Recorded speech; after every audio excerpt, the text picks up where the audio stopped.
Hello everyone, my dear followers, welcome to chapter 14 of this fanfic that has been with us on the channel for so long. If you haven't seen the previous installments, you can find them in a playlist on the channel. Without further ado, enjoy. Naruto called off the protective cloak of demonic energy with a rare smile on his face as he started to walk off to the waterfall. He had gotten in 3 progressively more difficult fights and had come out victorious each time, pushing himself to new limits even he didn't know he had. Now all he needed to do was retrieve the cargo, if you will, and it was all over. Or that's what he thought until he heard someone speak from behind him. "Hello, Naruto-kun." Turning around alarmed that someone had gotten behind him so easily, Naruto knew this would not be good for his health.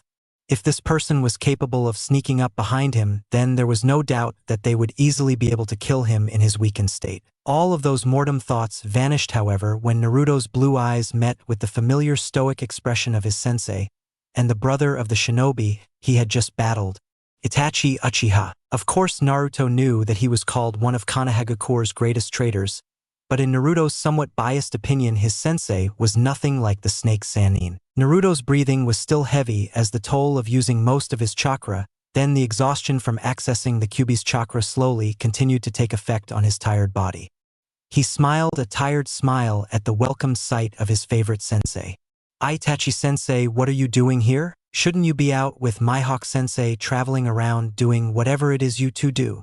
Sure, the raven-haired Uzumaki was glad to see him, but that didn't mean he wasn't confused as to the reason Itachi was here. Itachi ignored Naruto's question in favor of looking towards the waterfall, where he knew his brother had just been sent towards, before looking back at Naruto emotionlessly.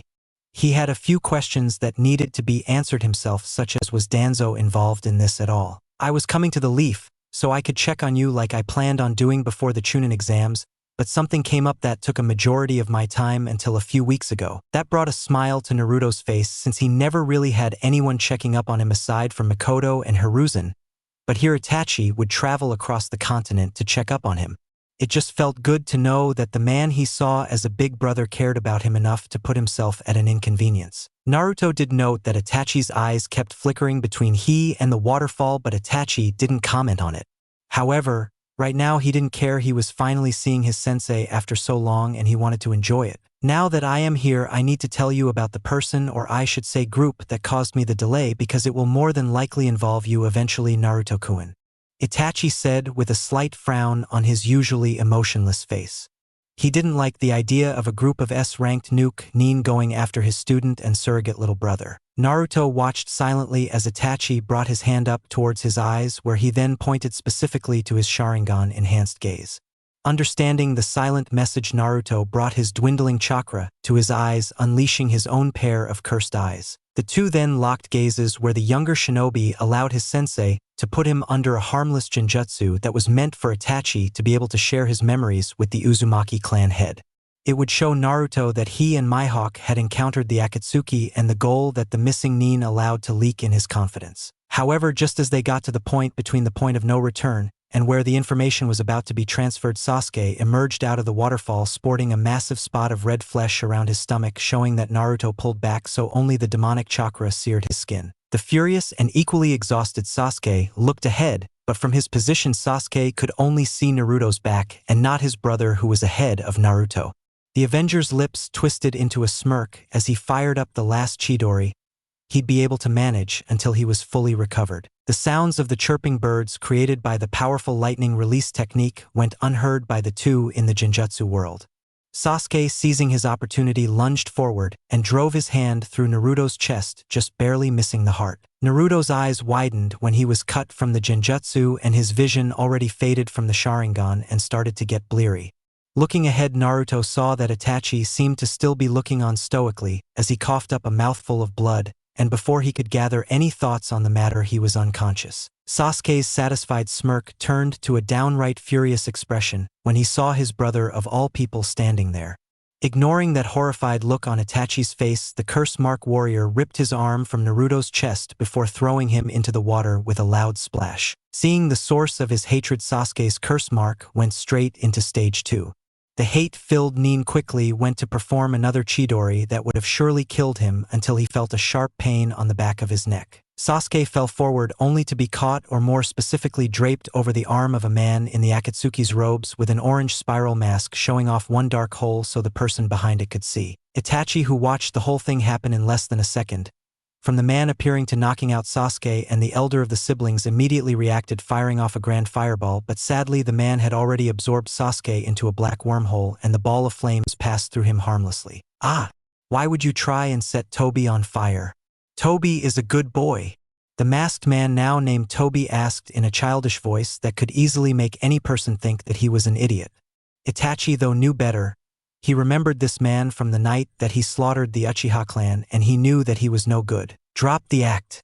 I remember you full well from when you contacted me the night of the Uchiha clan's massacre to join the Akatsuki. What do you want with Sasuke? Itachi hissed angrily, seeing how his brother was just abducted. Even with all of his ANBU training to control his emotions, he still couldn't tame the great love he held for his brother. Toby's lips twitched into an amused but satisfied smirk behind his swirling, orange mask, seeing how the calm Uchiha started to show any kind of emotion. Of course he had plans for Sasuke, but Itachi didn't need to know what that plan was. Seeing no point in holding up the child like charade, Toby spoke in a much deeper voice. It doesn't matter what I want with Sasuke. If you care so much, stay alive and find out. Goodbye, Itachi Uchiha.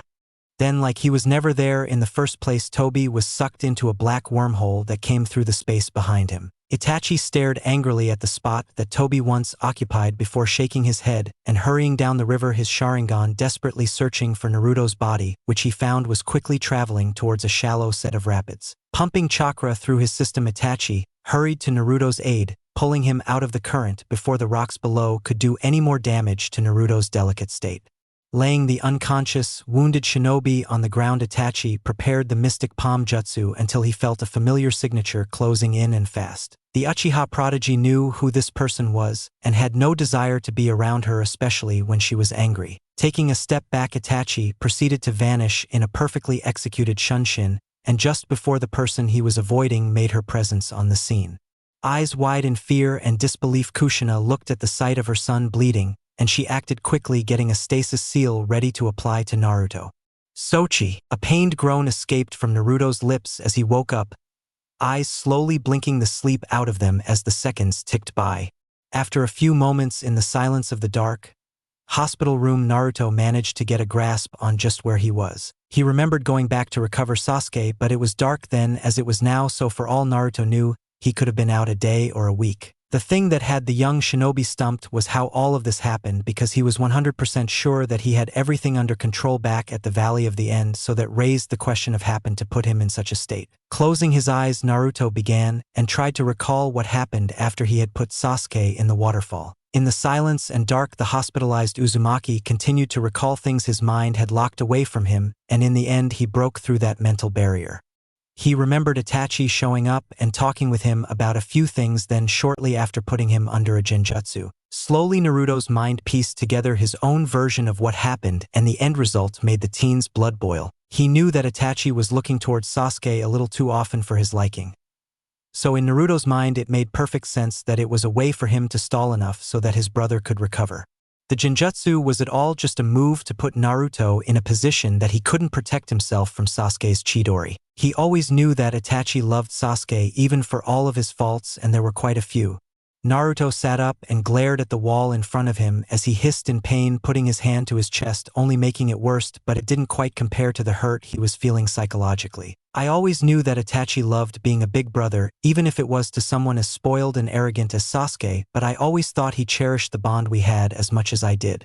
Why would he even train me if it meant he was going to stab me in the back later on? Naruto asked in nothing more than a whisper as he gripped at the sheets pooling around his waist, his anger growing the more he thought about what happened. He even remembered his own last sight before passing out, and he swore it was clear as day. He didn't even look surprised. Naruto's knuckles went white as he continued to force as much of his physical strength as he possibly could into his grip, as if it could do off with some of his anger, but it only continued to grow as Naruto put everything in a greater perspective.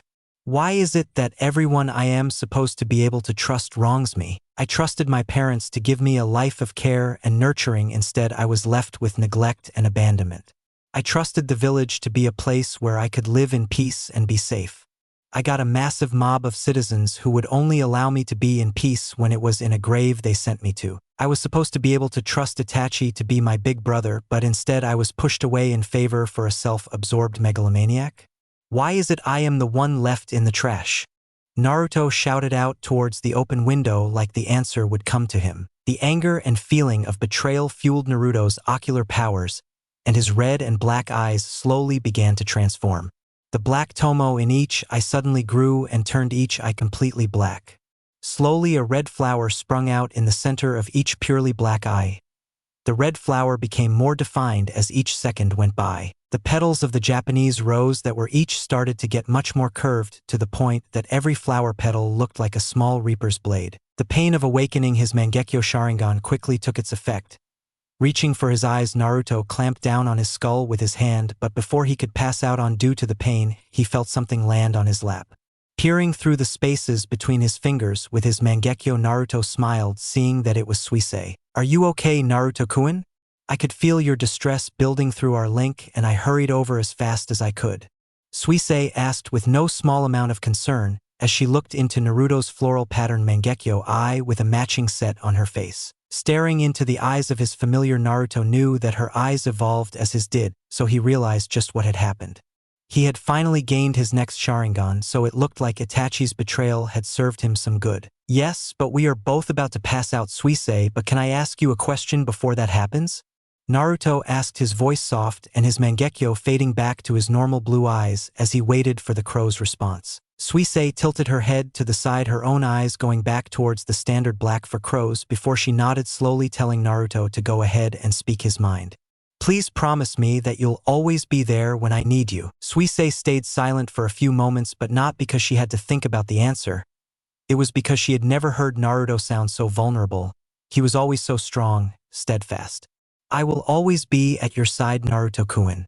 What are partners for if not that?" Suisei's answer brought a small chuckle from Naruto before he and Suisei both succumbed to sleep so their bodies could adjust to the new powers in their eyes. Naruto's azure eyes made their way towards the door to his hospital room, where there was a soft click on the other side of the door.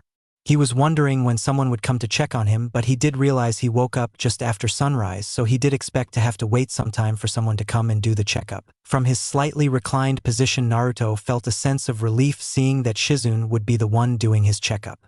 With her as the medic, Naruto knew that he wouldn't have to worry with any unfair treatment and that her decision would be the best for him. "Hello, Naruto-san. I am surprised to see you up so early this morning." Shizune spoke, walking into the room with a friendly smile that Naruto knew to be normal for the female medic. The pupil of Tsunade, and walked towards the chart at the foot of Naruto's bed, so she was sure about the last recorded results from the previous night and didn't make a careless mistake. From his slightly inclined position on the hospital bed, Naruto nodded his head slightly, since he was sure that as a medic she was used to walking into a room with a sleeping patient or at least a drowsy patient. "I am sure that my body knows it has been bedridden long enough.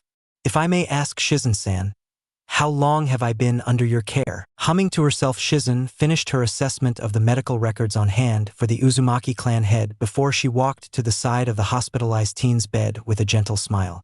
Activating the mystical palm jutsu, the medic Nin began to perform maintenance procedures on Naruto's body. "It has been 4 days since Kushina-san brought you back from the Valley of the End, and you have been here ever since." Naruto closed his eyes and remained still so Shizune's hands could take inventory and discover if there were any lingering problems with his health. Naruto opened his eyes and looked to his caretaker for the assessment on his health.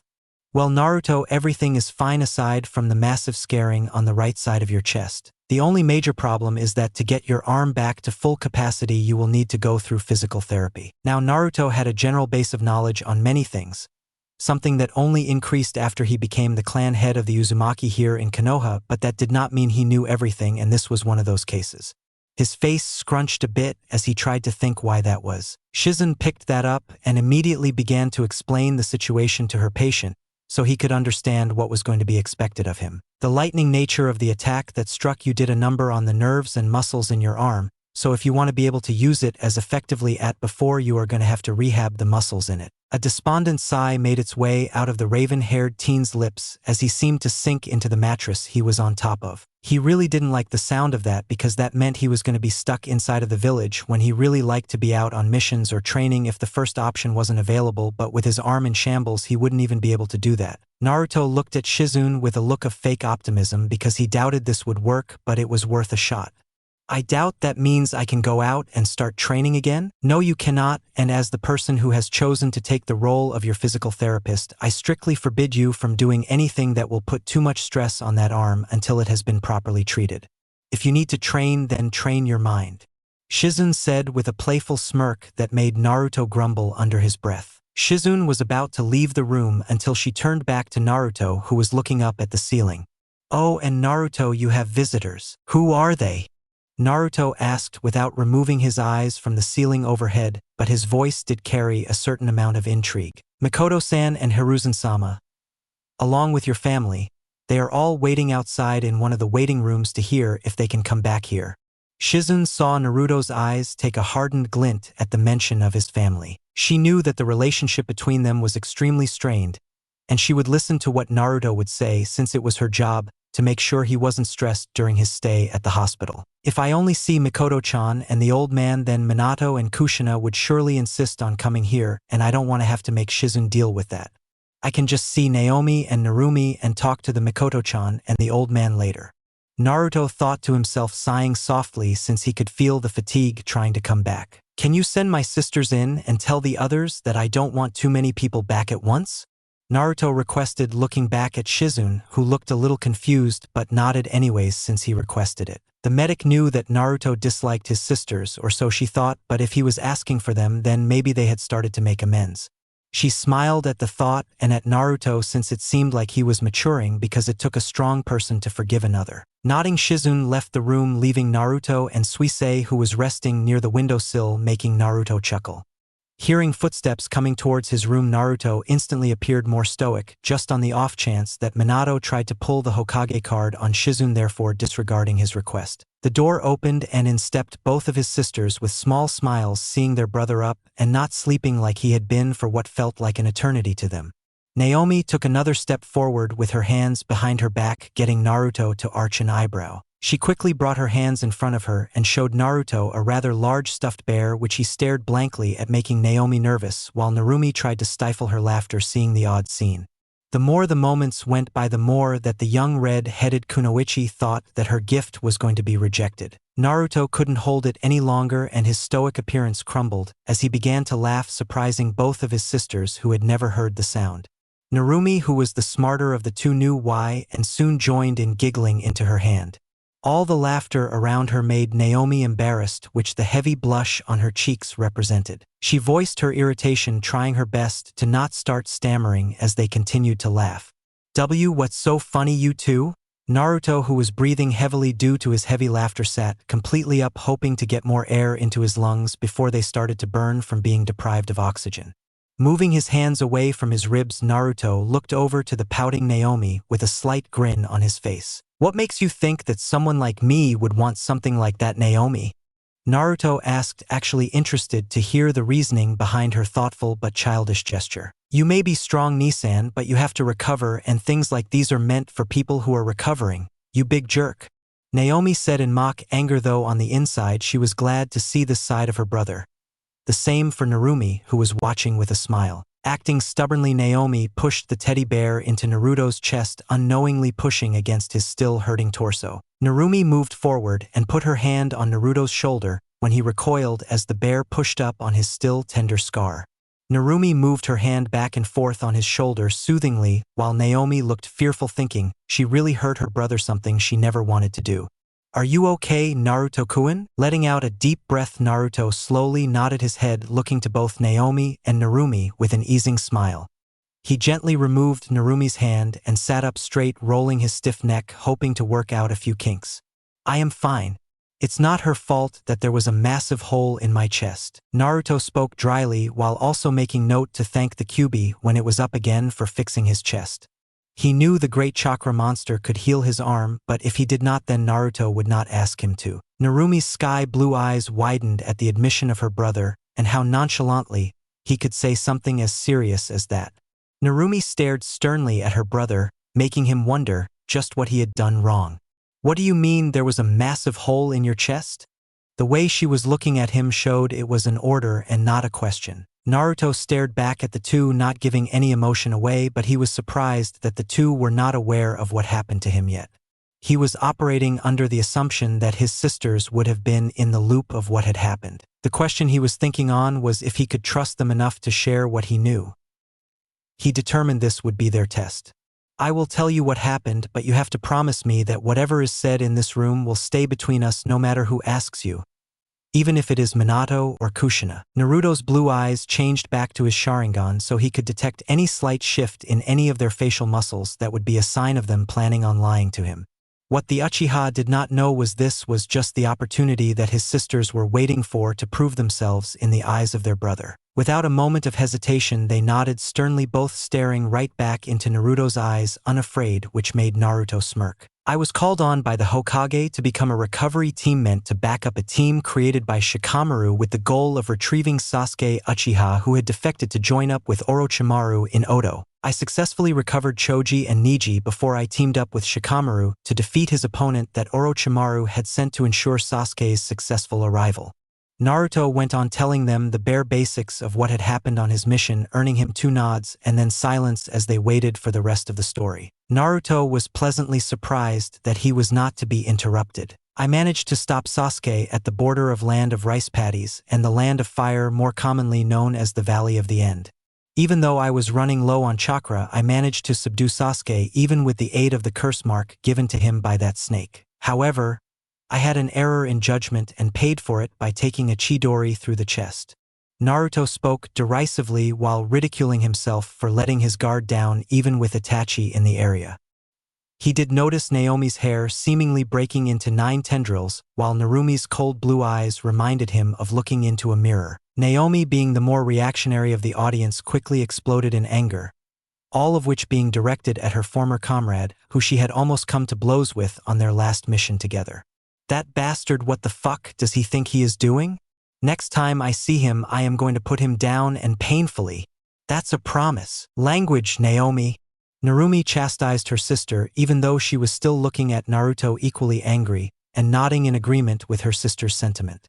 Naruto smiled, since he never imagined even a year ago that his sisters could be so protective with him. It was an odd feeling, but he knew that it felt nice. "Though I don't understand how the traitor could do that to you, since last time you two fought you defeated him easily." Naruto nodded slowly, since it would be confusing to compare their last battle and then expect that Naruto would be the one in the hospital almost dead. Sighing, Naruto ran his hand through his hair and knew he would reprimand himself for this for quite a while. "It has to do with this error in judgment I spoke of earlier. You see, before I could secure Sasuke, someone made an appearance. Itachi Uchiha showed up and caught my weakened state in a genjutsu that allowed Sasuke to plunge his hand through my chest cavity."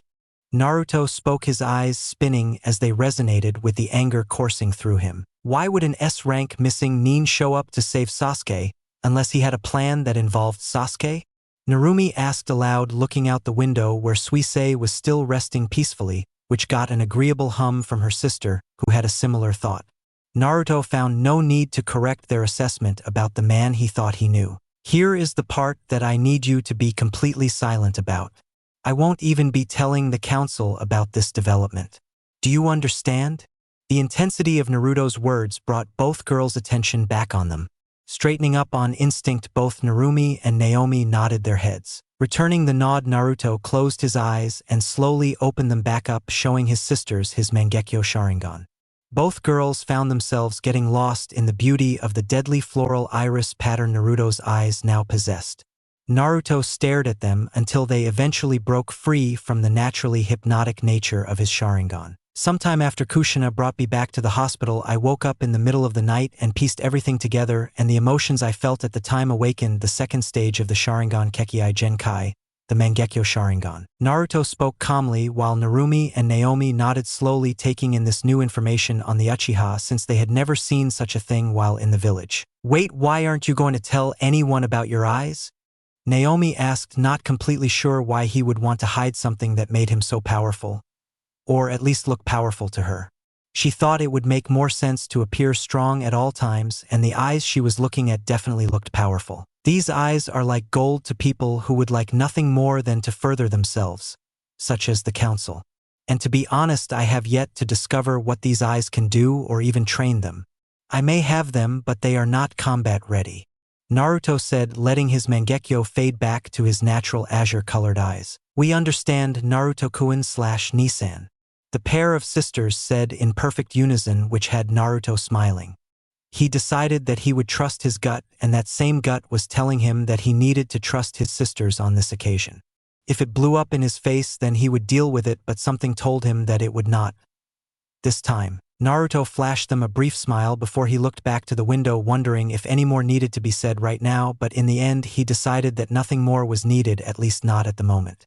If you two could go out there and tell everyone that I am going back to bed, I'd appreciate it. I really don't feel like dealing with anyone else right now. You got a Nissan, but before that I think I'll take that hug you have been holding out on me. Naomi said, grinning, since she knew that in his weakened state there was no way Naruto would be able to resist. Yet it was still not to be, because Narumi quickly stood between the two, putting her palm against her sister's forehead, keeping her at arm's length. Oh no, you don't, Naomi-chan. You already managed to agitate his injury once, and I won't let you do it again. Naomi tried to give Narumi her puppy dog eyes, but it did nothing to sway her sister, so in the end she stomped off, grumbling about unfair siblings. Narumi gave herself mental congratulations before she turned around and gave Naruto's hand a soft squeeze and a smile before she too exited the room. Somewhere in the depths of Oto. Repeat what you just said. Orochimaru hissed out in fury from his seated position on a chair that looked very much like a stone throne. His yellow eyes glared down at his faithful servant, who would not even dare to meet gazes with the legendary snake Sannin. The furious snake summoner was just informed as to the results of his mission to recover what was to be his next vessel, and better yet, it had the Sharingan. If he was able to use his arms, which meant access to his hands, he would surely be gripping the arms of his chair in effort to cope with his anger. I apologize, Orochimaru-sama, but by the time I arrived on the scene, the area was void of any presences. The only things left were signs of a struggle and a rather large amount of blood, which I couldn't place to a person since my knowledge is not in that field. Kimimaro said meekly as he tried to say anything that would not anger his master further. He wouldn't even think about removing his eyes from the floor at his feet. He was angry with himself over the failure since his master needed him and he failed, but he knew he could make things right before his body gave out on him. That's what I thought you said, Kimimaro-kun. Orochimaru said in a pseudo-calm voice that even made Kabuto, who was standing at his right side, feel a sense of dread, and he wasn't even the one who was on the end of the legendary shinobi's ire. Kabuto tried to remain passive as his eyes flicked from the last Kagaya to his master, all the while trying to figure out what they could do to try and retrieve the Uchiha from wherever he was. The S-rank shinobi opened his mouth and dislocated his jaw, allowing his elongated tongue to slowly slither out of his open mouth. The long appendage was wrapped around the handle of a beautiful blade that was said to be able to cut anything, the Kusanagi. Before anyone in the room could even blink, the sword was being driven through the heart of Kimimaro, who never saw it coming due to his eyes being plastered to the ground. Kabuto watched on without any sign of surprise since Kimimaro failed, thus he became expendable. The only sound in the room was that of the Kagaya's blood dripping on the floor in a constant melody. Drip, drip. Clicking his teeth around his tongue, Orochimaru pulled his sword out of the corpse, and with a quick flourish the snake-like man splattered the blood on the steel onto the ground where it would be cleaned up later. A disappointed frown made its way to the face of the normally smiling Sannin, even if it was a sinister smile. The Sannin lowered his blade to rest it against the side of this throne, since now his plans had to be changed around. Kabuto-kun, I want you to go and retrieve Guren so that we may move on with the changeover. The cells from young Yukimaru-kun have completely ruined my arms. It seems like we haven't enough knowledge of how his power works. Pick up a few more cadavers so that we may continue to test with his cells. Kabuto pushed up his glasses, getting them to gleam ominously for a moment before a creepy smile crossed the bespectacled medic's face. He never liked that Gurren woman, and now she would finally serve a purpose instead of simply annoying him. "It will be done, master," Kabuto assured the man on the throne before looking back down at Kabuto's body. "Shall I store away Kimimaro-kun's body for later examination?" Looking down at the body of his former subordinate, Orochimaru nodded, since even dead bodies could provide invaluable resources that other people would find inscrutable while he saw opportunity. Kabuto bowed one last time before he took the corpse and vanished in a shunshin, taking Kimimaro with him, leaving Orochimaru alone with his thoughts. If I can make proper use of young Yukimaro-kun's gift to interact with the Sanbai, I can easily make myself a Jinchuriki. Kukuku. Then I will be able to not only destroy Konoha with my amassed power, but then I can turn my wake of destruction on my former colleagues in the Akatsuki and their leader. With the Sanbai and Edo Tensei at my beck and call, I will be invincible. Orochimaru's disturbing laughter echoed of the barren stone walls of his underground hideout and research bunker. "It is a shame that I won't be able to use that old fool Danzo to further my own plans like I would have normally. There is no way that old tool would willingly hand me something as powerful as a tailed beast. That's okay though, because whatever that war hawk gets involved in usually fails, and miserably." Once again, Orochimaru started to laugh as he imagined the shocked expression on not only Danzo's face but all of Konoha's when he crashed into Konoha with the power of his zombies and the strength of a Biju behind him. Then, just like he had imagined back when Minato was chosen as Hokage over him, Konoha would be nothing more than a large pile of ash waiting to be scattered in the winds of war. Patience always pays off, but not quite as nicely as being prepared does. For all of this to work, I need to complete the seal that will allow me to incorporate the power of the three-tailed turtle. Orochimaru told himself as he got up from his throne and made his way towards his private study where the seal was awaiting his attention. Let it be known that Jiraiya was not the only Sannin who could excel in the field of Fuinjutsu. Orochimaru, while favoring ninjutsu, would be a fool to overlook the sheer amount of possibilities that Fuinjutsu could provide. He was a man known for many things that were mostly terrible, and the few good deeds were long since buried under the uproar created by his human experimentation. He was a man known as a Sannin. He belonged to a group of shinobi who were all S-ranked and were now feared as the Akatsuki. There was one title that he had not obtained yet, and that would be the one that he cherished the most when it finally became a reality. He would be forever known as the Bane of Konohagakure. Konoha Council Chambers. Now that all of the civilian matters have been discussed and moved on from, I believe that it is time to address the mission to recover one Sasuke Uchiha. Something we had put off until the Uzumaki clan head was out of the hospital so we could hear his first-hand report. Hamura began, looking towards the seated Naruto from behind his glasses. His statement earned him a nod from his fellow advisor, while everyone else waited patiently for Naruto began. The raven-haired Uzumaki sat back in his chair with his eyes closed as the rest of the room waited on in a growing suspense. Internally, Naruto sighed, since he really found passive, open-ended statements to be a waste of time, but in this instance Naruto would oblige them so he could be out of their presences even faster. "I was called into the office of the Hokage, where I was informed that I would be backing up a team already sent to recover Sasuke Uchiha. I had two goals to complete. The first was to recover any injured comrades, which I did." Both Hayashi and Choza nodded their heads, happy to have their clan mates back safe and sound. After a few battles with Orochimaru's Sound Guard, which were nothing more than cleanup, I cornered Sasuke in the Valley of the End. He wanted to test the power he received from Orochimaru and willingly engaged me in battle. I was able to defeat Sasuke in that battle, Naruto said, staring straight ahead but not at anything specifically as he remembered the conclusion of his encounter. A few of the counselors looked at each other, confused as to how Naruto could claim that he was victorious when he ended up hospitalized, and how they assumed Sasuke was currently in the clutches of the Snake Sannin. Makoto was particularly torn at the moment, wondering just what she should feel. Kushina interjected here, wanting one of her own curiosities, stated something her son could hopefully provide. "Can you explain that foul chakra that was in the area when I came into the valley?" Naruto's blue eyes panned over towards the female Uzumaki, his facial expression showing no signs of worry that she may have found out that he had access to the chakra of the Kyuubi. "Yes, there was an evil chakra in the air. It came from Sasuke, who using his anger was granted access to what appeared to be the second stage of the curse mark. That is what I believe to be the source of that foul chakra." Kushina looked into her son's calm countenance and nodded slowly, although internally she still had her doubts. What Naruto said may have been true, but as the Jinchuriki of the Kyuubi for so many years, she knew what the fox's chakra felt like. She knew it wasn't from Naomi or Narumi because they were with Minato at the time, so that only left Naruto, but he couldn't have access to that part of the Kyuubi. Both she and Minato were sure that they left Naruto with the soul of the beast. Uzumaki-san, you said that you defeated Sasuke? May I ask how it is that things ended like they did if you had actually beaten Sasuke? Shibi asked stoically from his position at the council table. With his body mostly covered up, it was hard to tell what the Aburame clan head was feeling, but it could be assumed that it was disbelief. The state I was left in when Kushina arrived on the scene was the result of an unforeseeable factor, causing me to be struck by a Chidori, one that apparently just missed my heart. Naruto said aloud, looking up at the ceiling where he knew there were any number of ANBU were probably stationed, since this was where every high-priority target in Konoha was currently located. Though Naruto did not state it explicitly, all of the shinobi in the room were seasoned veterans and knew what his words meant.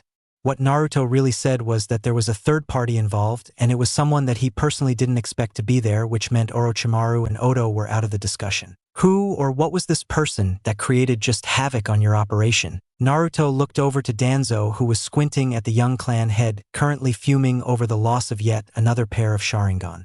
Naruto blinked once and then uttered two words that had everyone in the room tense. Itachi Uchiha. The atmosphere in the room became very tense as every person in the room tried to formulate some kind of logical conclusion.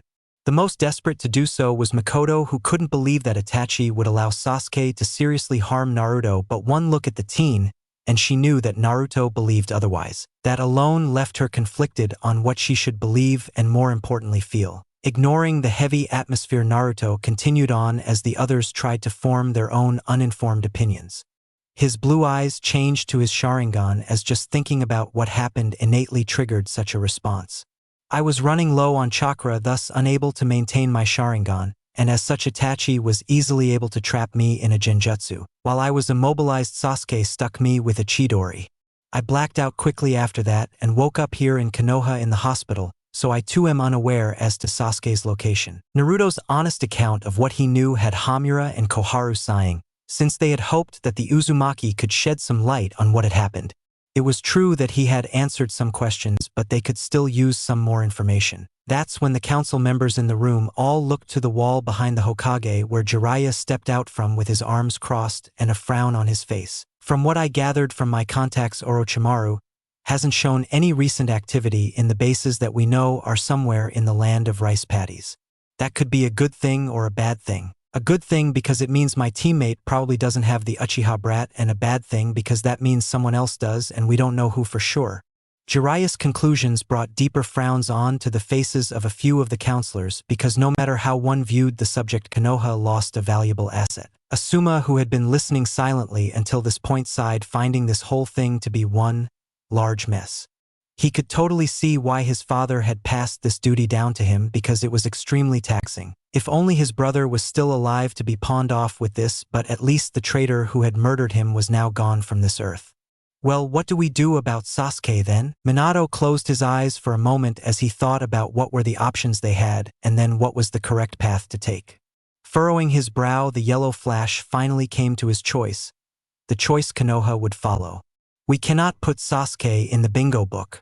He is still too young, and doing such will make us appear incompetent. So until we reassess the situation, we will look for Sasuke Uchiha in secret. With that, Minato dismissed the council for this session, and Naruto quickly exited the room, not wanting to be stuck around for any political maneuvering that may occur afterwards. But much to Naruto's irritation, he could not use the shunshin, so he was relegated to walking back to his apartment just like a civilian. Opening the door and walking into his home, Naruto was greeted by the sight of Fu doing some stretches, which gave him quite the view of her rear.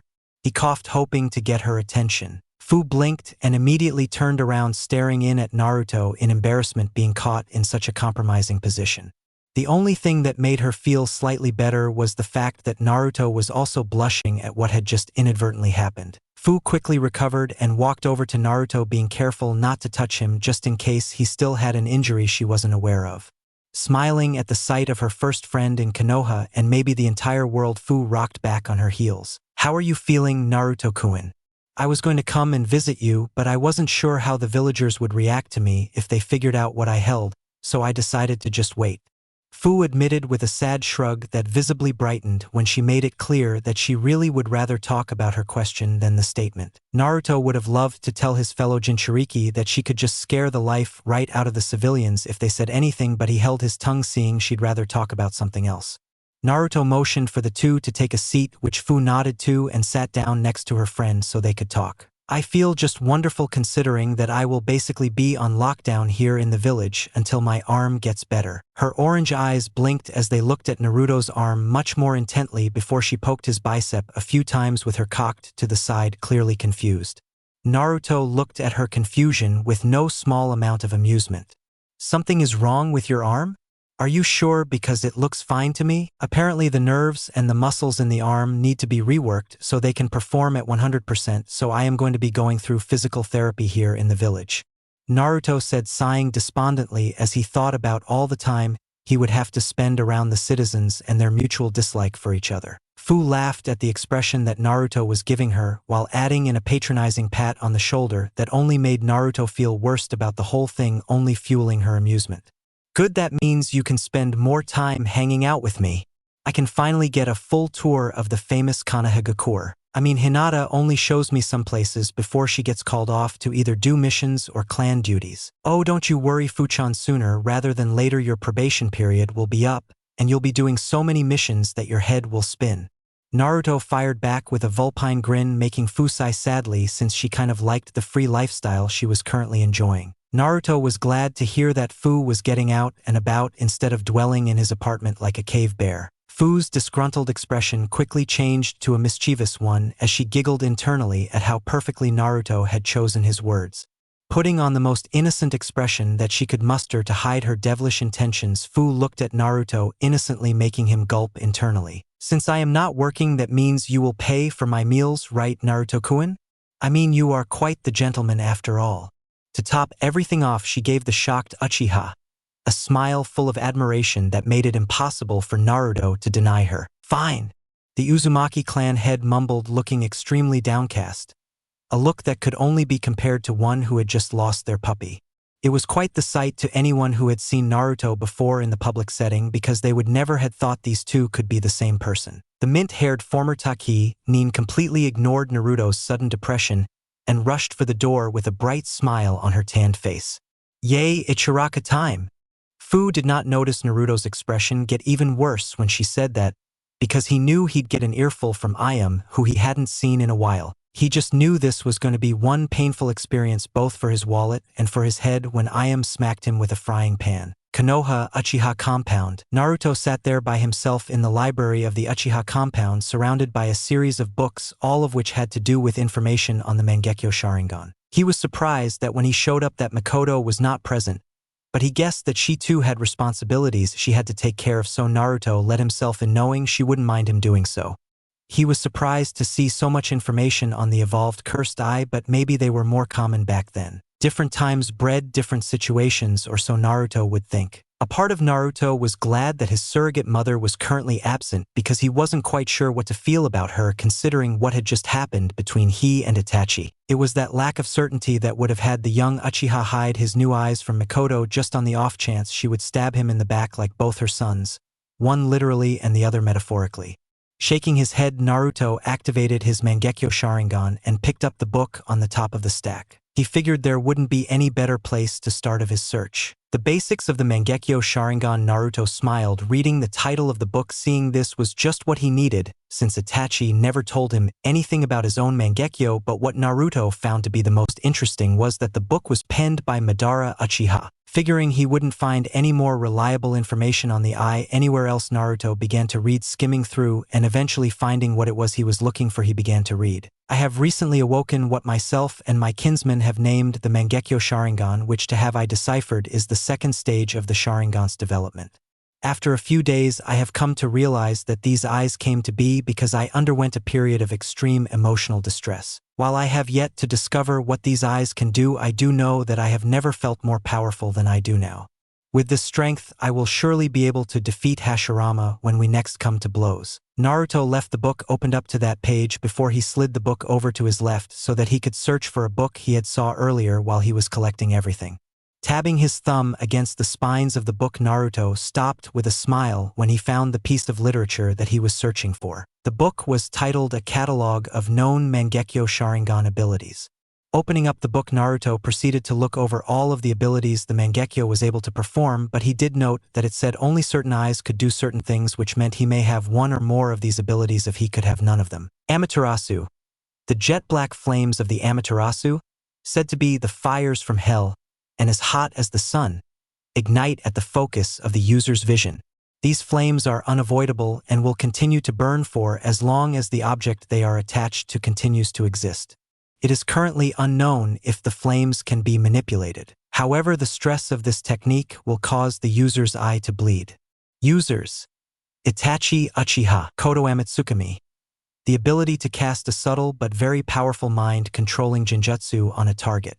The technique allows the user to enter their opponent's mind and manipulate them by giving them false experiences, making it seem as if they were doing things of their own free will, making them completely unaware they were being controlled. It does require a time period before it is capable of being used again.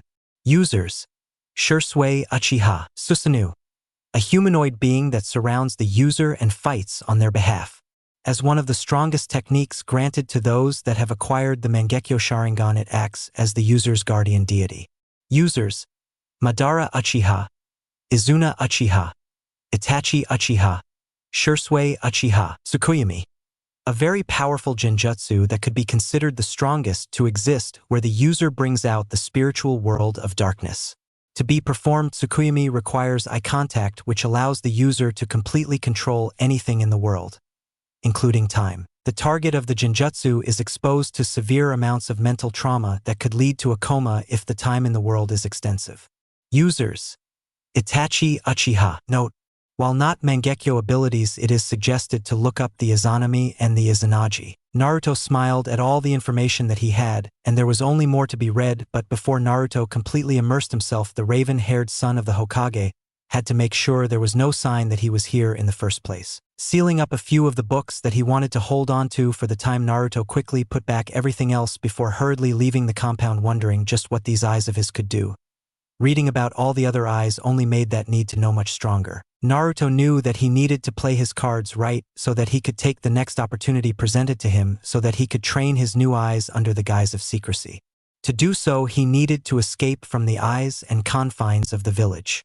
He had the eyes created from a time of chaos, and he would not be blind. No, he would make sure that he saw everything, and not in the traditional black and white that the current shinobi system was comfortable with.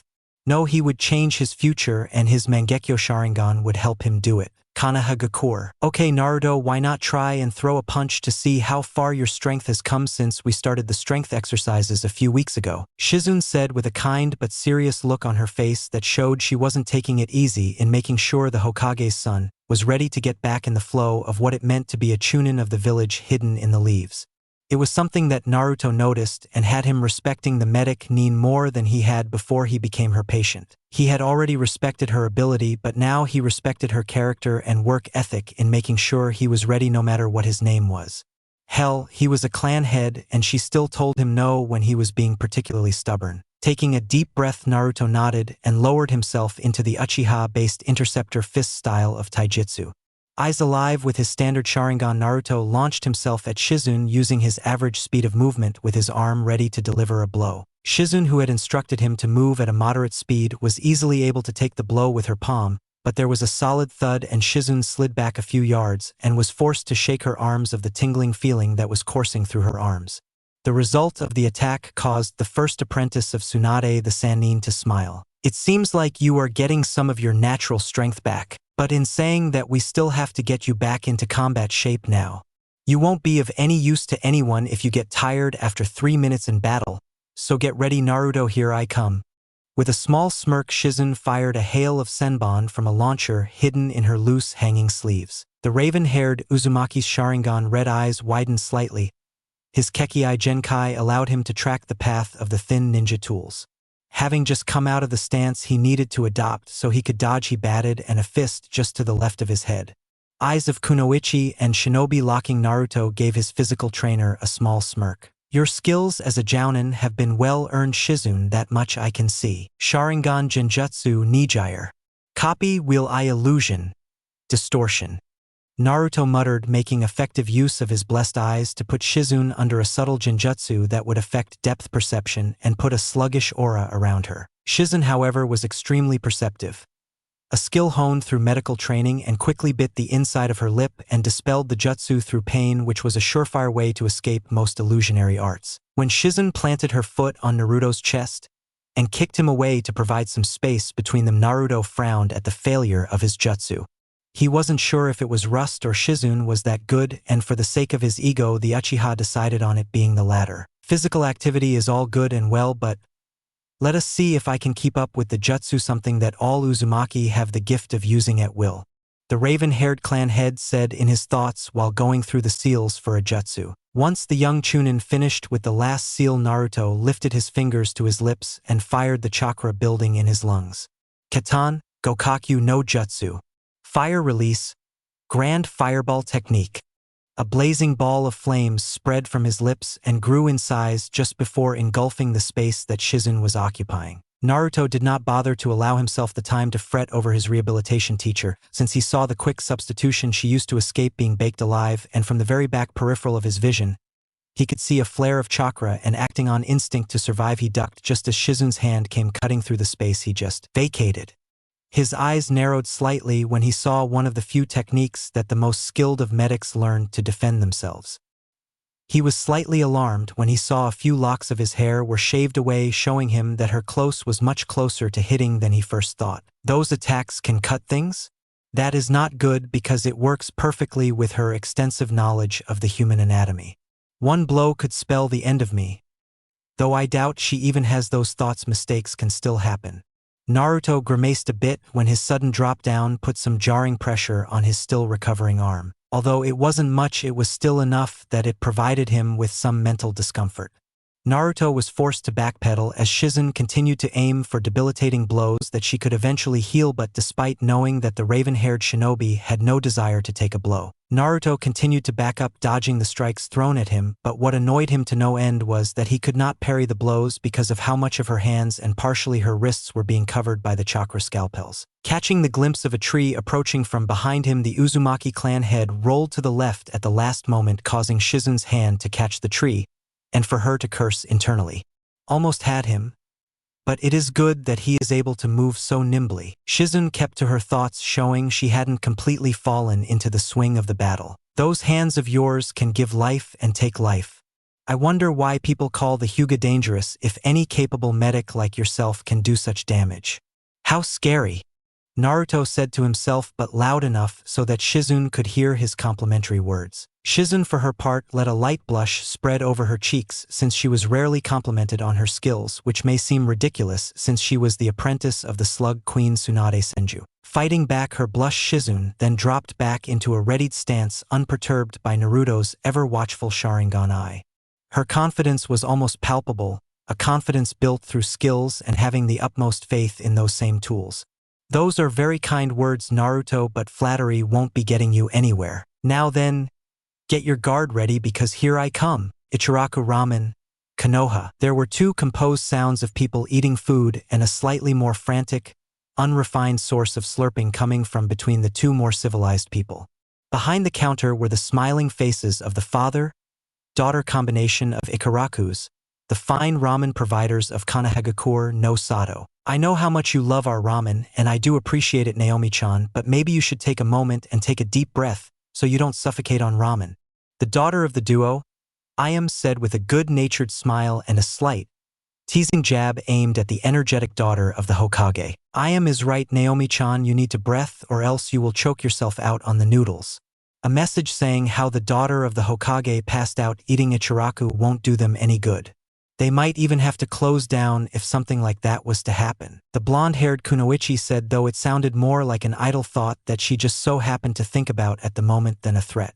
There was also a small smirk that she wore when the blonde heard the struggled, muffled protests from her red-headed sister, which she chuckled at, enjoying how predictable her sister could be. Moving herself back up into a standard sitting position instead of the slightly hunched one she was using to eat her ramen, Naomi slammed her fist against her chest in an effort to help the noodles go down.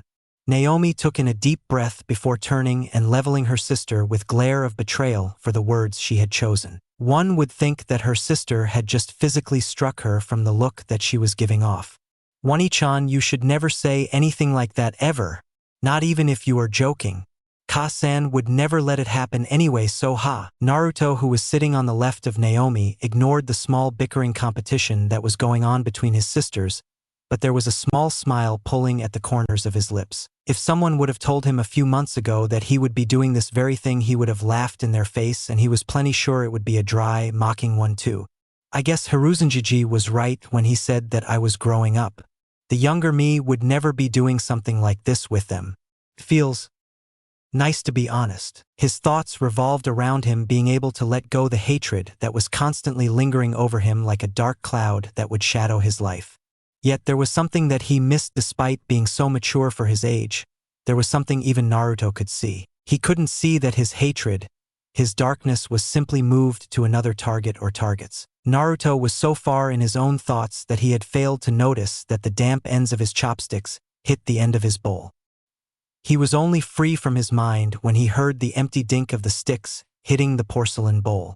Naruto looked up for a moment and saw that Tsuchi was smiling at him, seemingly have already noticed. Would you like a second bowl, Naruto? Naruto looked up to the elder, kind man for a moment before his azure eyes shifted towards his sisters, who seemed to be on the final stretch of their argument that they were holding. His eyes shifted back to the ramen provided, and he gave a gentle nod that Tsuchi seemed to be expecting, since he was quick on taking the bowl and moving back towards the kitchen area of the small ramen stand. Naruto wasn't the only one who seemed to notice the elder chef's departure, because when he glanced to the left, he could see Naomi giving him a cheeky grin that almost made him want to groan. A second bowl, Nissan? You almost never have seconds.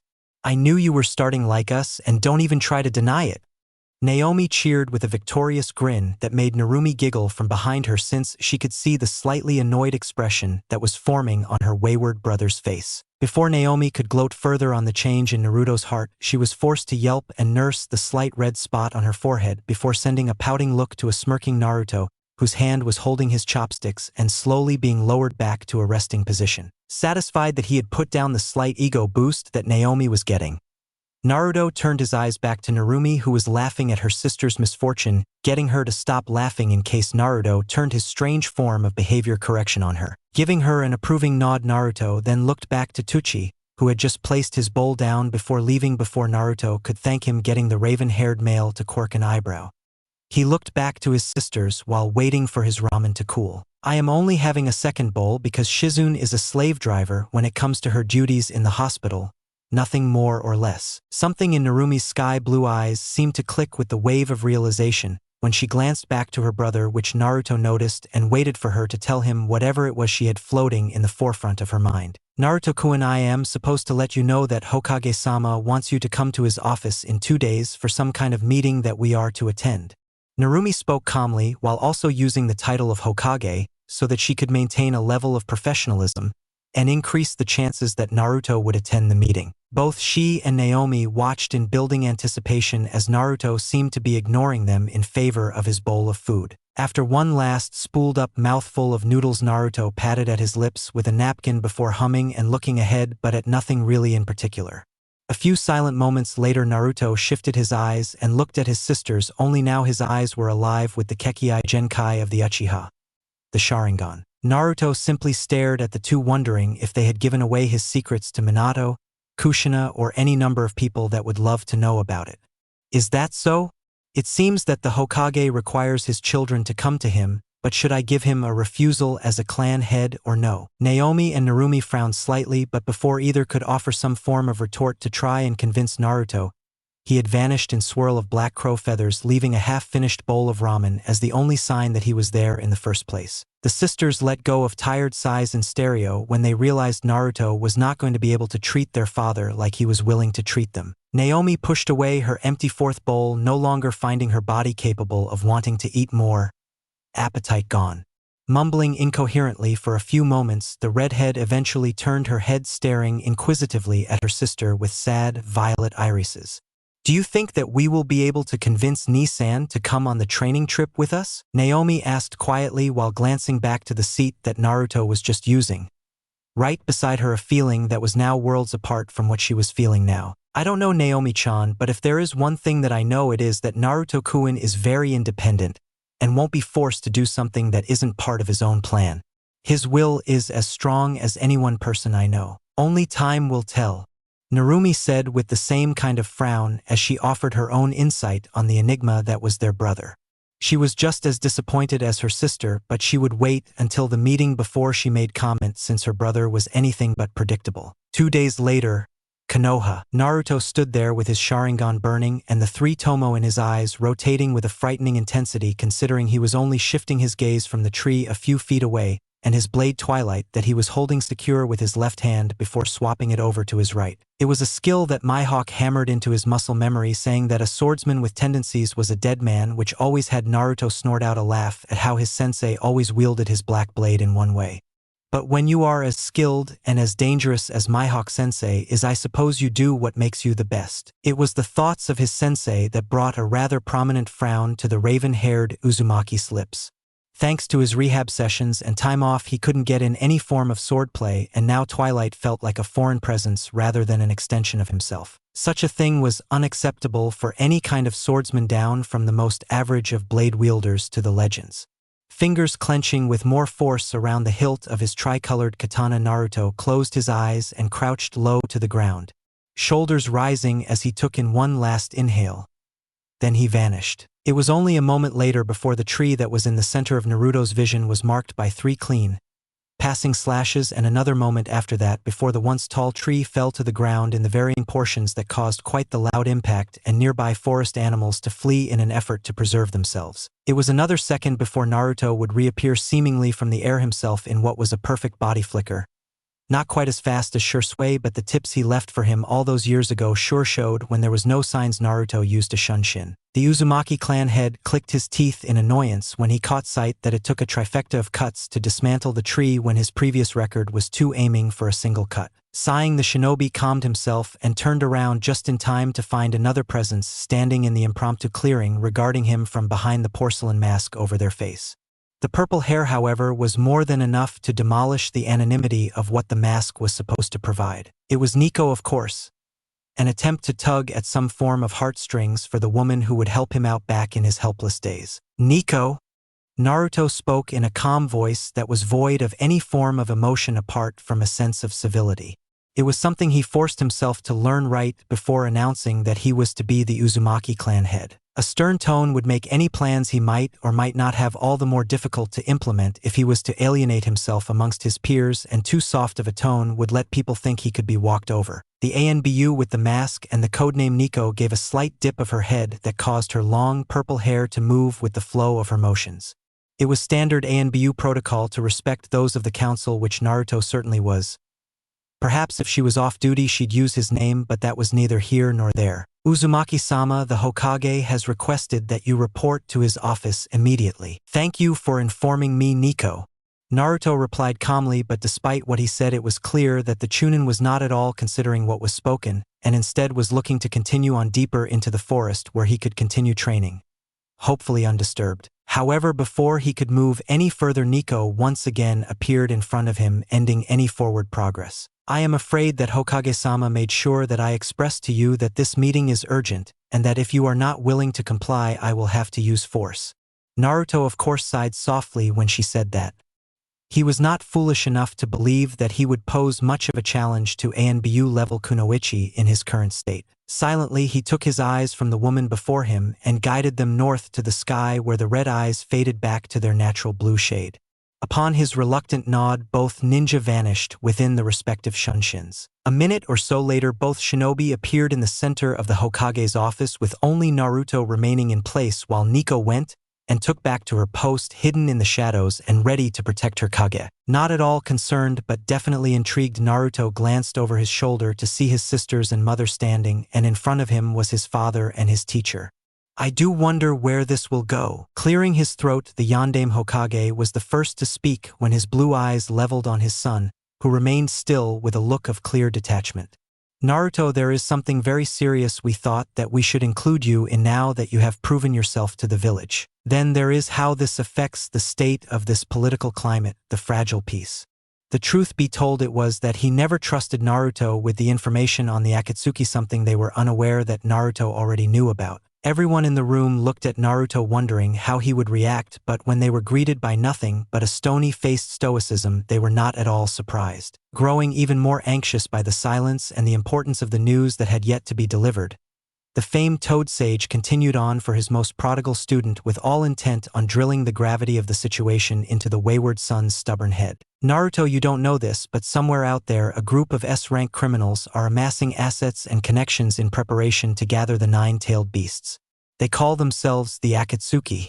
Right now we know of 3 members: Deidara, an explosive release user formerly of Iwagakure; Kisame Hashigaki, a man infamously known as the Monster of the Hidden Mist, wanted for the murder of his predecessor to take the blade Samahata. And finally we have Kurento, also from the Hidden Mist, and was known to be called the 8th Swordsman of the Hidden Mist before leaving the village upon Mei Terumi's appointment and leaving a trail of dead Anbyu on the way out. Naturally growing anxious from hearing of the threat that 2 of her daughters were facing, Kushina couldn't help but burst into the conversation. Her hopes for this meeting was to make her son even stronger than he was now, so that both she and Minato could rest at night better knowing that there was yet another powerful shinobi there to protect Narumi or Naomi from the threat of Red Dawn. That's why we want you to come with me, Naomi-chan, Narumi-chan, and the perv to Yuzu, where we'll teach you more about your Uzumaki blood. Ignoring how the aforementioned pervert stumbled behind the Hokage before managing to regain himself just before unceremoniously hitting the ground, Naruto breathed out a simple one-word answer.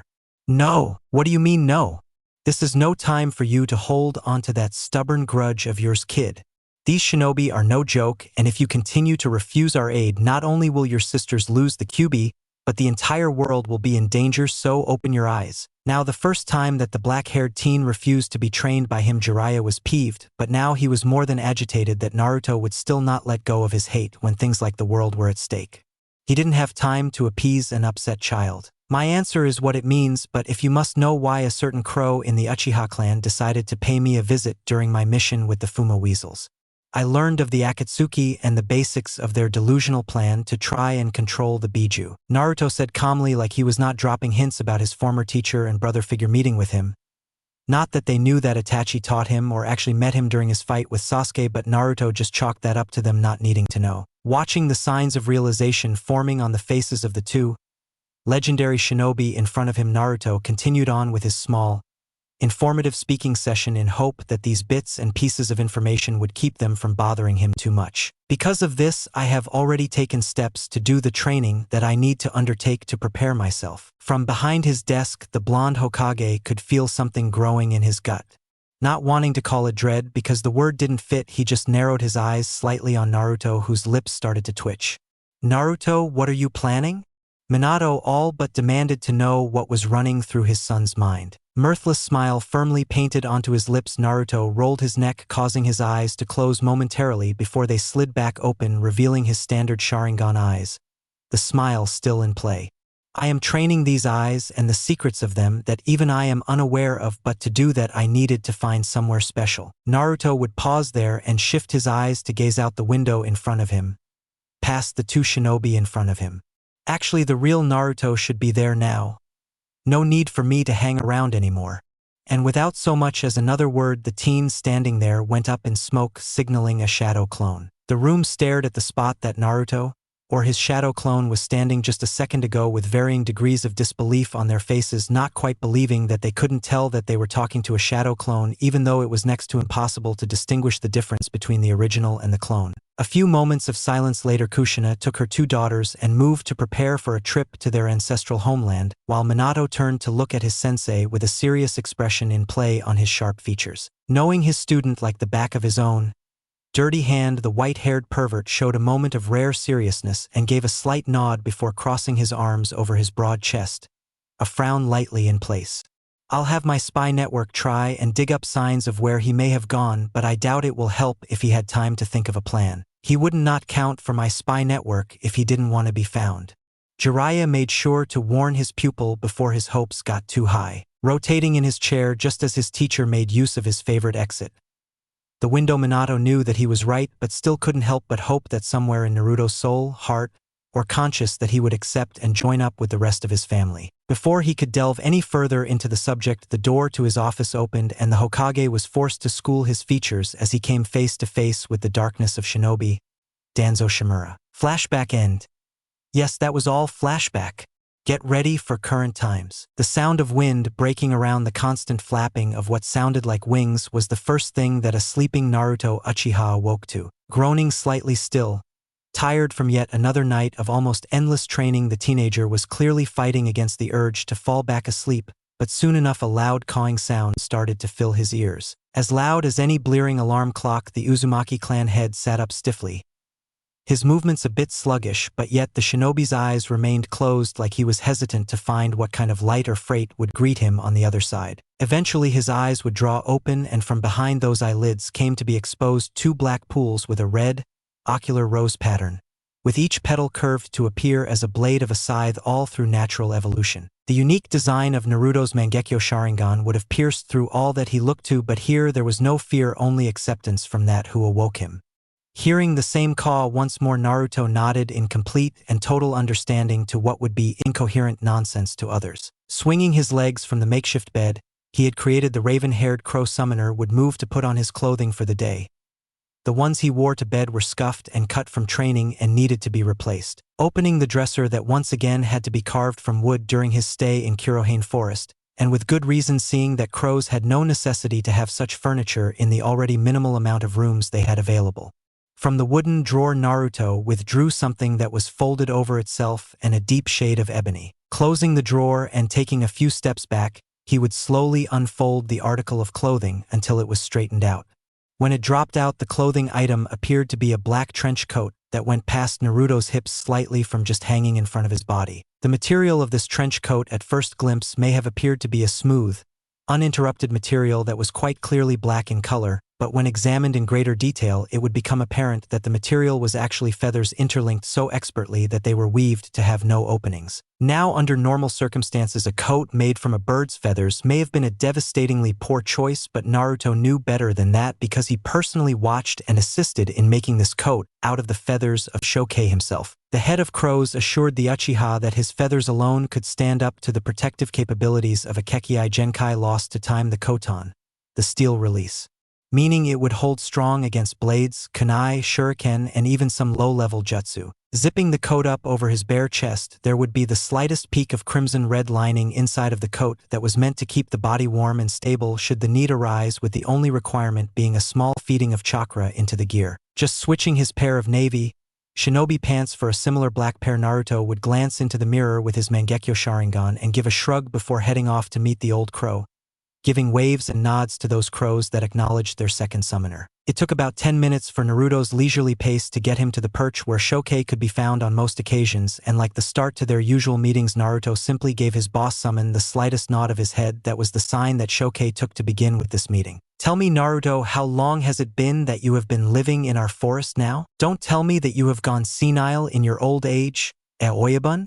Naruto asked with a small quirk of his eyebrow and a condescending smirk. Perhaps before this trip to the homeland of his summons, Naruto may have been more formal and respectful than he was at the moment, but with time bred familiarity in this case, and now more than ever Naruto felt a new sense of kinship with his summons than ever before. When the clear, all too visible twitch that formed on the large crow's brow line started to give a slow throb, Naruto knew he had ruffled the bird's feathers, so that was why when the large bird flapped its impressive wings, causing the bottom of his trench coat to flutter behind him slightly from the pushing pressure caused by the light wind that the wings created, but Naruto barely batted an eyelash.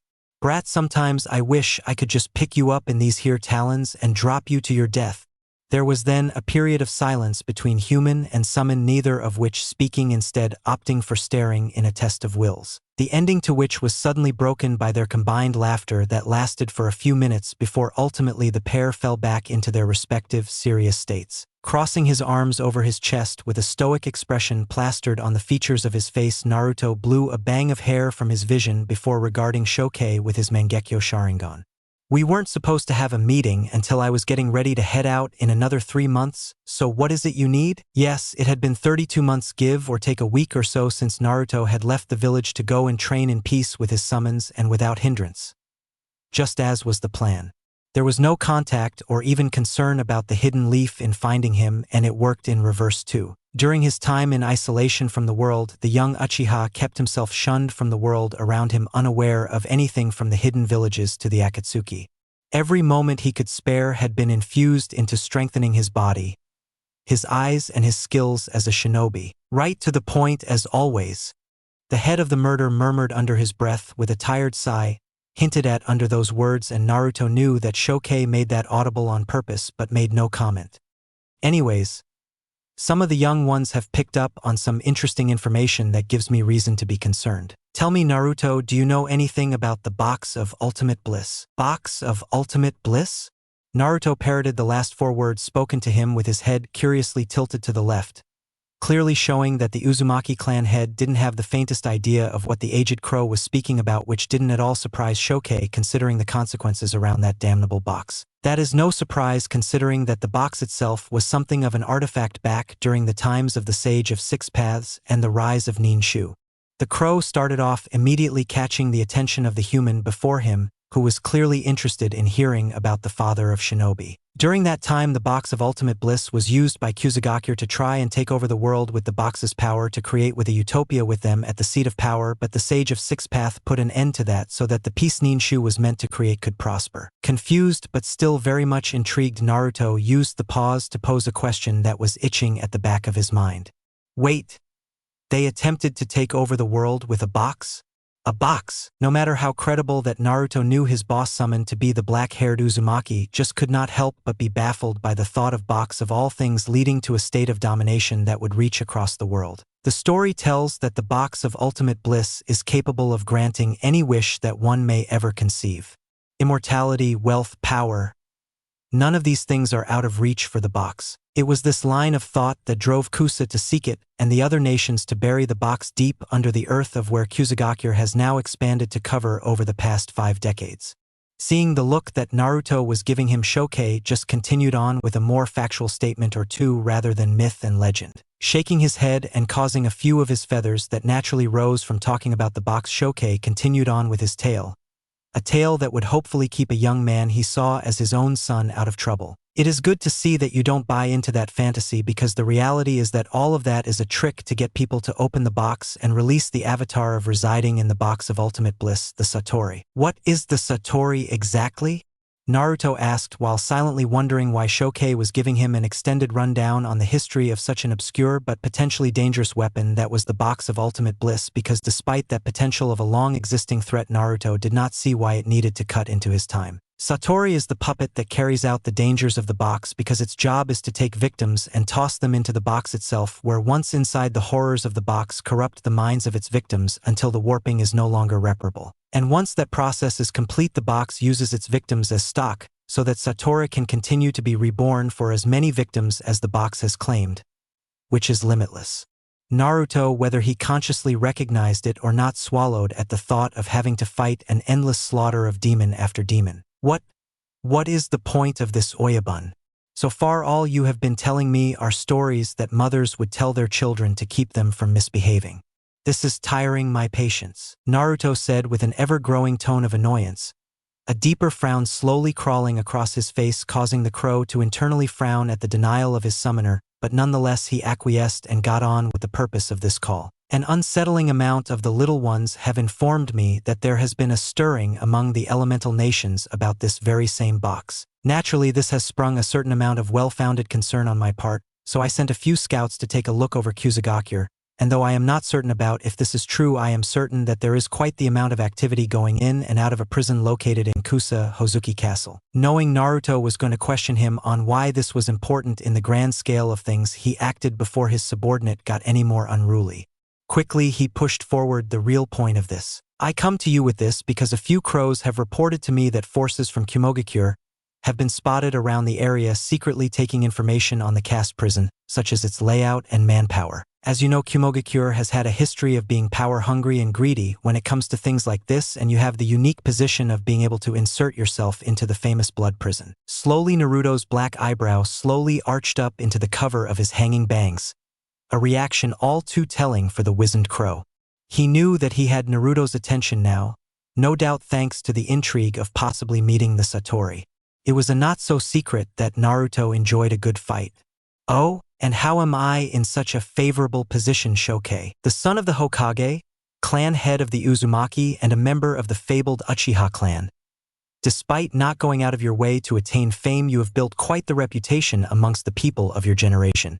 It is that reputation that has no doubt led to people noticing your disappearance, and a long one for sure. People just may have considered that you have gone rogue. Eyes widening with realization, Naruto's arms uncrossed from his chest and reached into the confines of his trench coat, and out from it, he withdrew his headband. Unmarked but just not on. I know that we have talked about leaving Konohagakure before, but at this point in time that is just a fantasy world. I am simply not ready, Naruto admitted with a bit of a bitter frown as his hand slowly slid back into his coat to store away the Hittite while looking to the crow for some kind of reasoning. Naruto, you misunderstand me. You don't have to leave the village at all. You just need to trick those responsible for transporting prisoners to Hozuki. Make them believe that they have captured.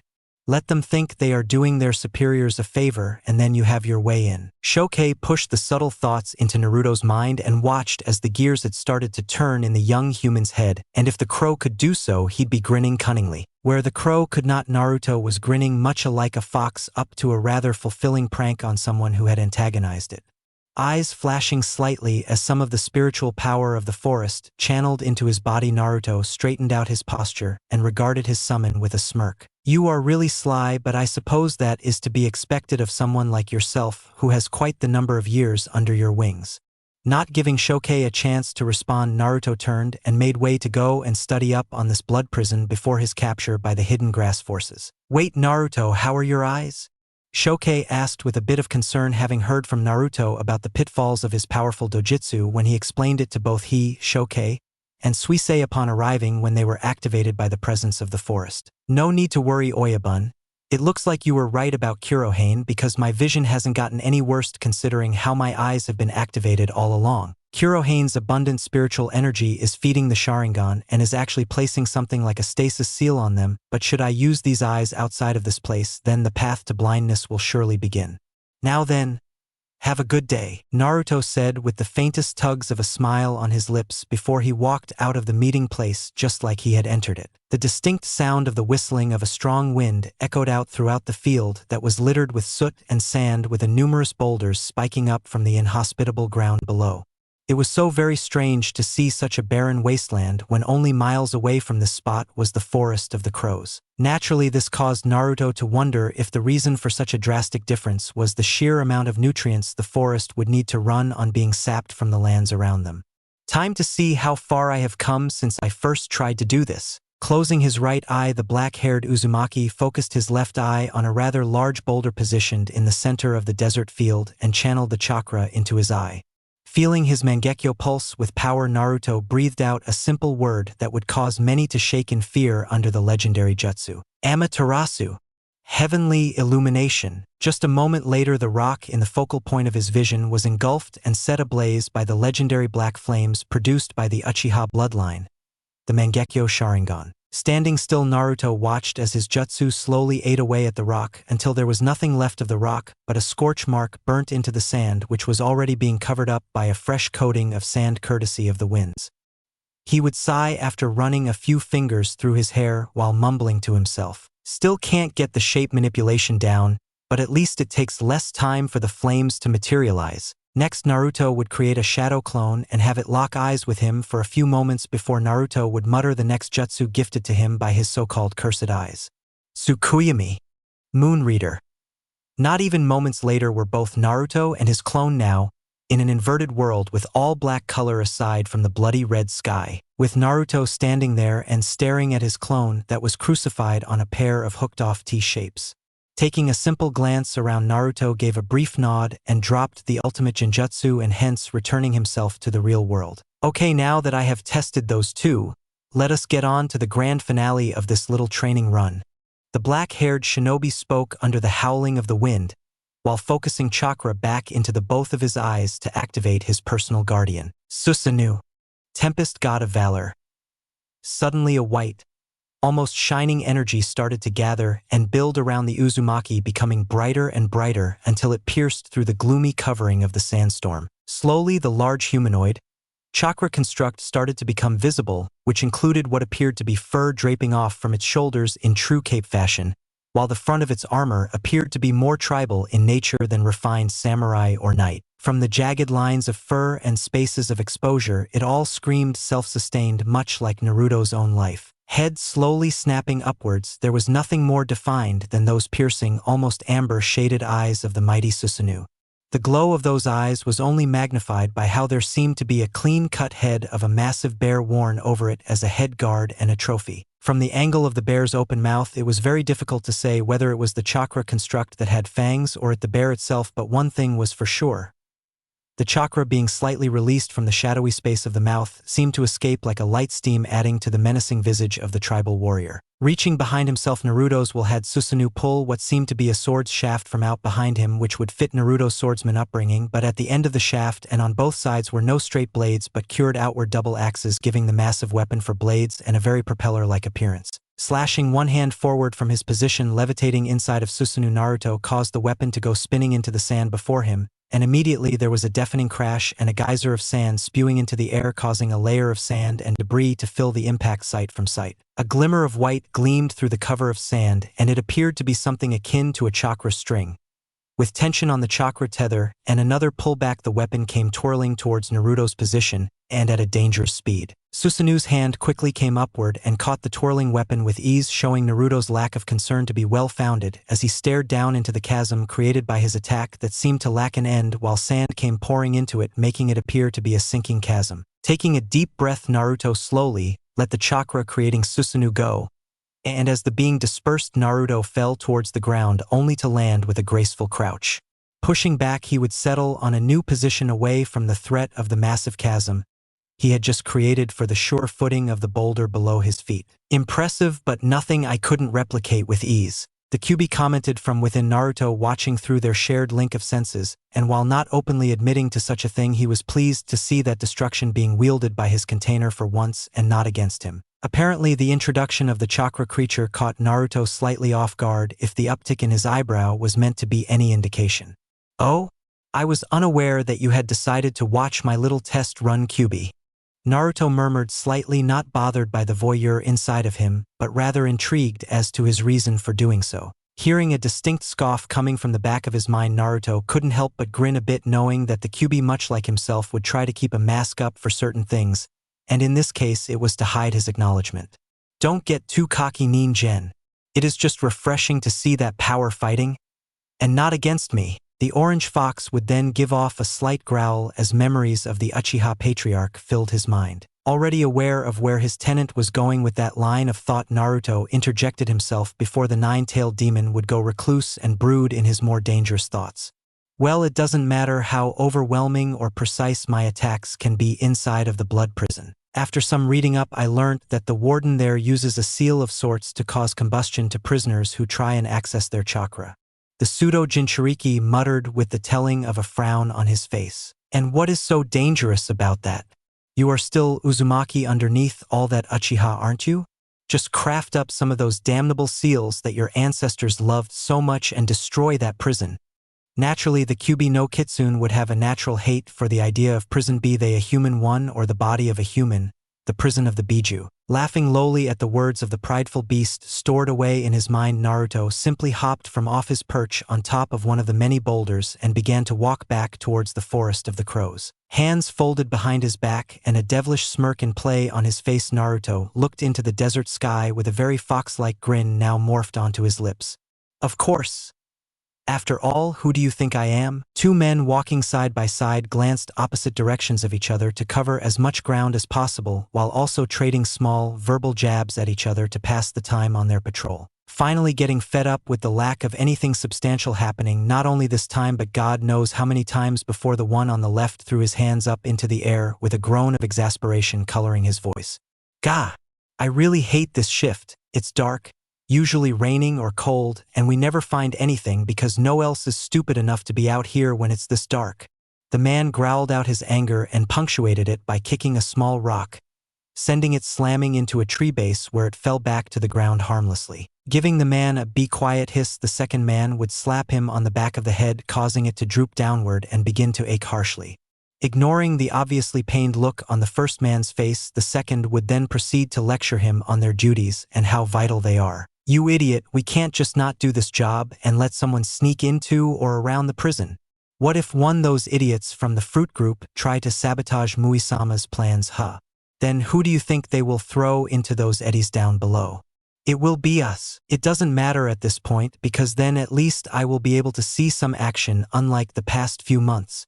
These idiots in the flower group have been saying something about a project that will save all of Kusagakure, and we still haven't seen shit." The first man continued on his tirade without concern for the treacherous words uttered from his mouth, and for the consequences that would no doubt accompany them should they be heard by the wrong pair of ears. Expecting some kind of scolding but only getting silence, the prison guard would turn to see what was up with his partner, only to find him standing near a cave entrance. The interesting thing, however, was not that there was a cave, but the fact that there was a faint light barely escaping from the depths of the cave into the night just outside of the natural shelter. With the second man waiting for his partner to come over, he would try to listen in on whatever was inside of that cave and only be greeted with the crackling of embers.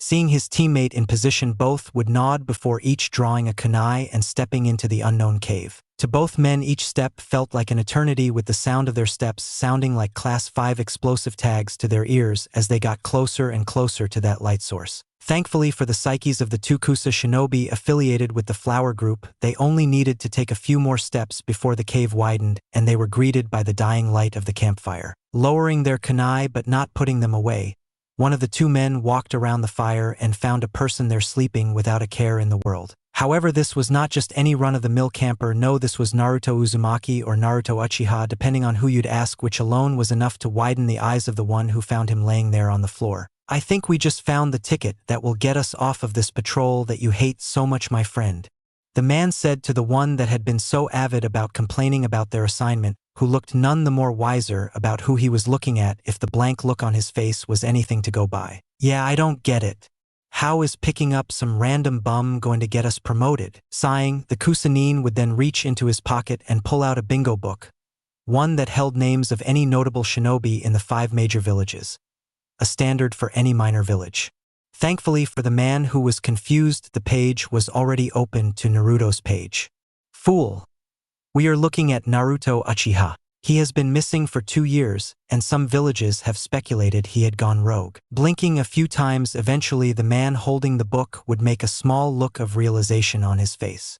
Snapping the book shut and looking down at the sleeping black-haired shinobi with a small frown, the jail guard murmured under his breath, "This is the kid who beat the Ichibi before it fully transformed in the Chunin exam finals?" The man's companion nodded with a small smirk on his lips, while his hand would fish out something that looked like a complicated seal that he placed on Naruto's wrists and activated with a flare of chakra.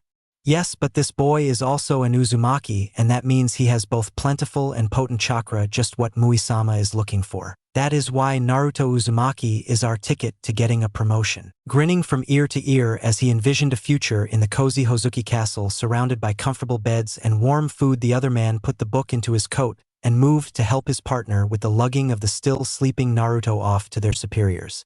"Well then, shut up and let's get going. This meal ticket is getting into Muisama's hands on his own. Now is he?" The excitement and downright glee was unmistakable inside of his voice as his eyes almost twinkled with anticipation. His partner would nod with a smile of his own while both looked ahead to the castle looming over the tree line in the night sky, because both of the shinobi were so engrossed with their own thoughts of grandeur and expectations that they missed the look on a very much awake Naruto's face. It was a look of a predator that had just captured its prey and was about to have a very, very satisfying dinner. It was now safe to assume that all the pieces he had to set up were done so perfectly, and all he had to do was wait for the major players reveal themselves,